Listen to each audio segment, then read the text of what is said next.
វាស្មើពោស្វាយលាសន្ធឹងដាច់កន្ទុយភ្នែកពពកលើមេឃរំរៃតាមខ្យល់ជំនោក្លិនក្រអូបឈ្ងុយភីមកកាត់តាមដងអូចិត្តបងរុញច្រានឲ្យនឹកដល់កលយានផ្កា lavender រីស្គរសាយពេញភ្នំតែបើធៀបនឹងមុំស្រលលើផ្កាទាំងឡាយស្នាមញញឹមអូនធ្វើឲ្យបងលាកាយចង់នៅក្បែរឆោមឆាយក្នុងវាផ្កានេះជានិច្ចមើលចុះផ្កាតូចងក់ក្បាលដាក់អ្នកដំណើរដោយរូបអូនដើរបង្ហាញសម្រស់យ៉ាងតាក់ទាញភ្នែកបងសម្លឹងមិនចង់ដកថយក្រោយវិញ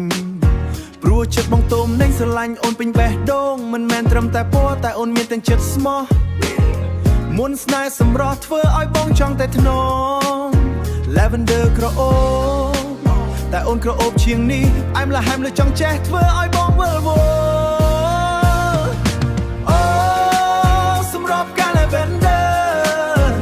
មិនបាននឹងអូនឡើយម្ចាស់ជីវិតបងអើយស្រស់គ្មាននរណាស្មើអូនគឺជាក្នុងការសាយបងភាក្នុងដួងចិត្តធ្វើឲ្យជីដួងចិត្តធ្វើឲ្យជីវិតបងមានន័យរាល់ថ្ងៃ lavender រីផ្កាចឹងនឹងពន្លឺថ្ងៃតែរូបស្រីថ្លៃចឹងចូលក្នុងបេះដូងបងសន្យាថែរក្សាមិនឲ្យស្រពន់ឡើយម្ចាស់ស្នេហ៍បងអើយអូនស្អាតជាង lavender check it out Purple fields everywhere but I only see you ក្លិនផ្កាពេញព្រៃតែចិត្តបងនៅតែជួលច្របល់រមៀស្ងួនអូនមិនមែនជាផ្កាដែលរីកតែមួយរដូវតែអូនជាផ្កាក្នុងចិត្តបងដែលរីកគ្រប់ពេលគ្រប់ផ្លូវរាល់ពេលដែលបងហត់គ្រាន់តែឃើញមុខអូនដូចបានហឹក lavender បំបត្តិទុកទាំងសូន You're my remedy my sweet fantasy yeah អូននឹងវាផ្កានេះគឺជាពិភពលោកដ៏ស្រស់បំព្រងរបស់បងទោះបីថ្ងៃមុខក៏អាចនឹងរੂរយតែស្នេហ៍បងមិនអោយអូនត្រូវមានទុកសោកបងនឹងការពីអូនពីខ្យល់ព្យុះបោកបោះឲ្យអូនជាផ្កាដ៏ស្រស់ក្នុងចិត្តបងរហូតទៅអូ